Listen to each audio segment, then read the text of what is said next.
Assalamualaikum warahmatullahi wabarakatuh. Selamat datang di praktikum APPL pertemuan 7. Pertemuan 7 ini kita akan membahas materi kelas diagram. Oke. Yang pertama itu kita akan membahas apa itu kelas diagram itu sendiri. Kelas diagram adalah sebuah diagram untuk memodelkan kelas-kelas dan relasinya, seperti halnya Entity Relation Diagram atau disingkat IRD. Berbeda dengan IRD yang hanya menggambarkan atribut, kelas diagram ini menggambarkan kelas-kelas yang meliputi atribut, behavior, dan state. Fungsi kelas diagram itu ada berbagai macam. Yang pertama itu menunjukkan struktur dari suatu sistem dengan jelas, meningkatkan pemahaman tentang gambaran umum atau skema dari suatu program, dan yang terakhir dapat memberikan gambaran mengenai sistem atau perangkat lunak serta relasi-relasi yang terkandung di dalamnya.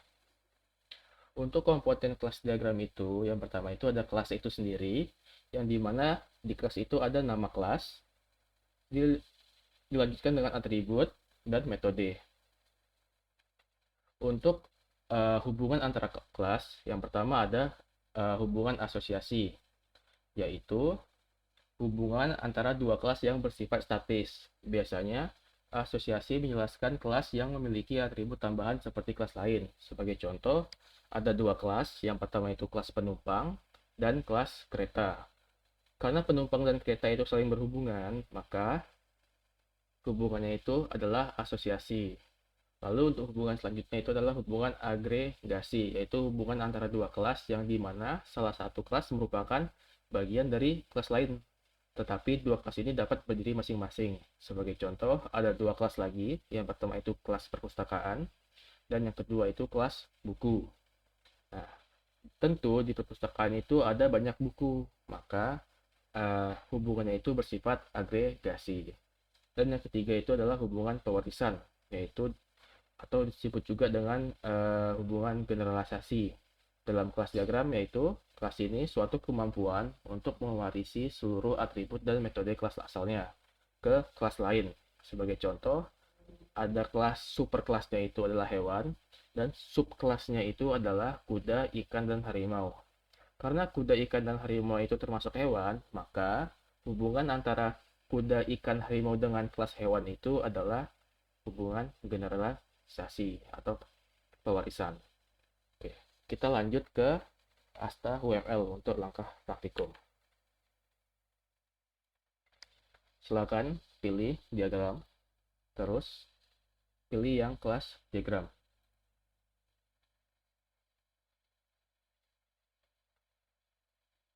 Ini kita tengahkan. Oke. Yang pertama, kita akan menambahkan sebuah kelas. Kita klik kelasnya, kita tambahkan. Nah, di sini kita akan membuat sebuah kelas diagram dari website perpustakaan online. Dalam perpustakaan online tentu ada usernya. Yang pertama adalah anggota. Lalu yang kedua adalah petugas.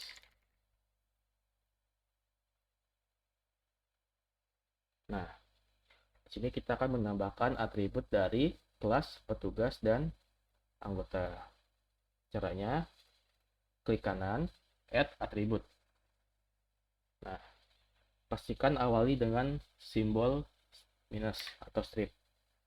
Kita tambah sebuah pertama itu ID, karena ID itu primary key, ID anggota. Dengan tipe datanya itu integer. Lalu tambah lagi add atribut, itu nama. Dengan tipe datanya itu char. Lalu kita tambahkan lagi atribut email dengan tipe data varchar. Nah, karena di UML belum ada, silahkan kalian klik enter saja. Nanti kalian pilih yes, create new varchar prototype. Oke. Lalu kita lanjut ke atribut petugas. Yang pertama sama, yaitu ID. Nah, pastikan untuk setiap kelas itu tidak memiliki ID yang sama namanya. Berarti ID petugas. lalu tipenya itu integer, ditambah lagi nama, tipe datanya itu char, lalu email, tipe data varchar. Nah, kita telah membuat sebuah atribut dari kelas anggota dan petugas. Selanjutnya kita akan membuat metode atau operasi apa saja yang ada dalam kelas anggota dan petugas. Yang pertama, di anggota, klik kanan, pilih add operation. Pastikan simbolnya itu plus, diawali dengan plus. Lalu operasinya itu insert data. Enter. Tambah lagi. Lalu insert get data. Nah, kita buat lagi di petugas. Kurang lebih hampir sama, cuman perbedaannya itu di petugas itu bisa menghapus data.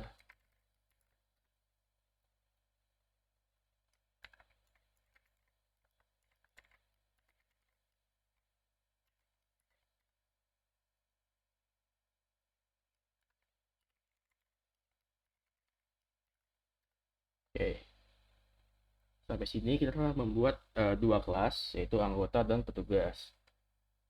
Karena kita membuat sebuah website perpustakaan online, maka kita akan menambahkan sebuah kelas baru, yaitu kelas pinjam buku. Nah, di sini kita tambahkan atributnya. Yang pertama itu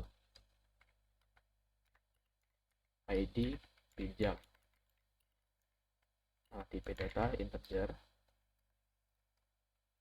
lalu tanggal pinjam,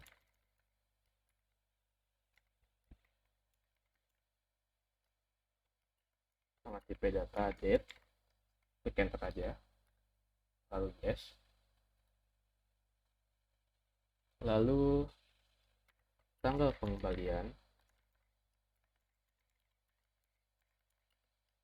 tipenya date,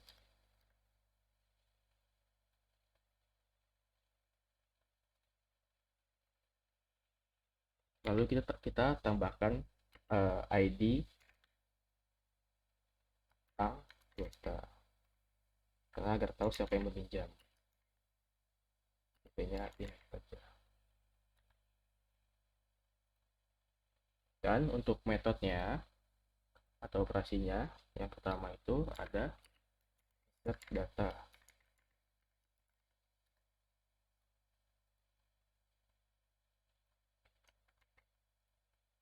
Lalu ada update data.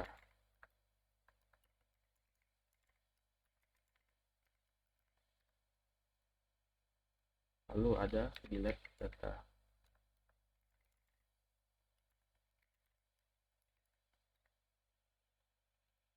Dan ada lagi, yaitu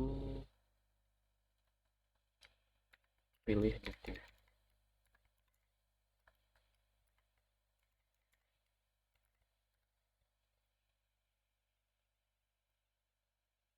Di sini kita telah membuat tiga kelas, pertama anggota, pinjam buku, dan petugas. Nah, lalu kita akan membuat sebuah hubungan antara ketiga kelas ini. Yang pertama itu hubungan antara anggota dan pinjam buku, yaitu bersifat asosiasi. Jadi klik bagian asosiasi, association, klik bagian kelas anggota, terus ke arah pinjam buku. Nah, begitu juga dengan petugas dan pinjam buku. Nah, karena di kelas pinjam buku itu ada operasi pilih buku, maka kita buat lagi sebuah kelas, sampingnya itu adalah kelas buku.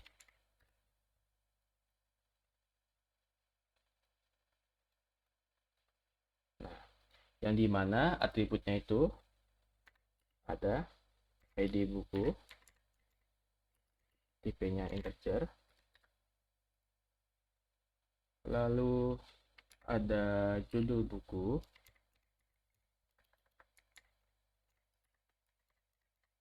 tipenya itu varchar, lalu ada pengarang atau penulis. tipenya char. Oke. Untuk operasinya, yang pertama itu ada insert data.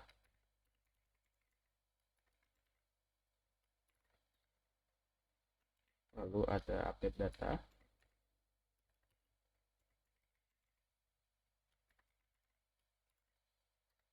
Oke,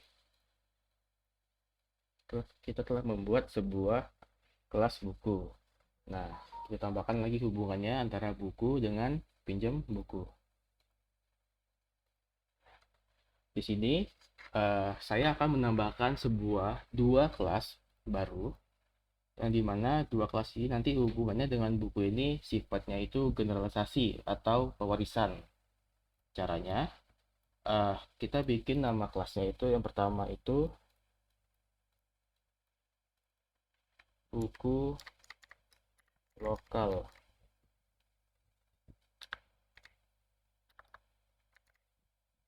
Dan bawahnya buku asing atau internasional. Pastikan saat bikin nama kelas tidak menggunakan spasi ya, salah nih. Pakai strip. Yang pertama untuk buku lokal itu kita tambahkan add attribute ID lokal, tipenya aja. Lalu judul buku, tipenya pelajar. Lalu penulis, tipenya jar. Untuk buku asing sama, kurang lebih sama. Pembentuknya cuma di ID doang, ID asing.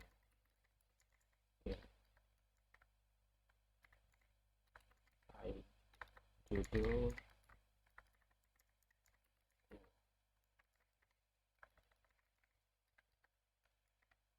lalu penulis.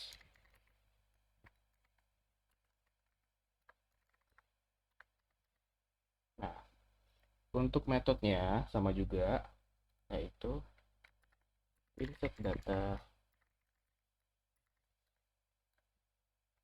lalu update data,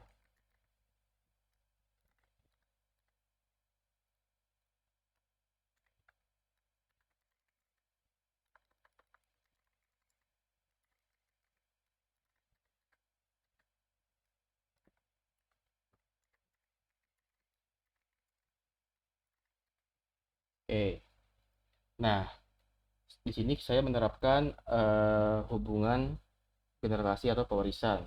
Nah, tentu saat kita lihat buku, tentu bukunya itu ada dua kategori. Yang pertama itu bukunya itu buku lokal atau buku asing. Nah, karena sifatnya itu pewarisan, yang dimana buku ini merupakan super kelas, sedangkan buku lokal dan buku asing ini adalah subkelas, maka untuk hubungannya itu kita menggunakan hubungan generasi. Nah, yang ada panahnya. Dan kita arahkan bahwa buku asing ini merupakan subkelas dari buku. Oke, sampai sini praktikumnya telah selesai, langkah praktikum selesai. Apabila ada kesalahan kata atau penggunaan kata yang kurang tepat, mohon dimaafkan. Sekian, terima kasih. Wassalamualaikum warahmatullahi wabarakatuh.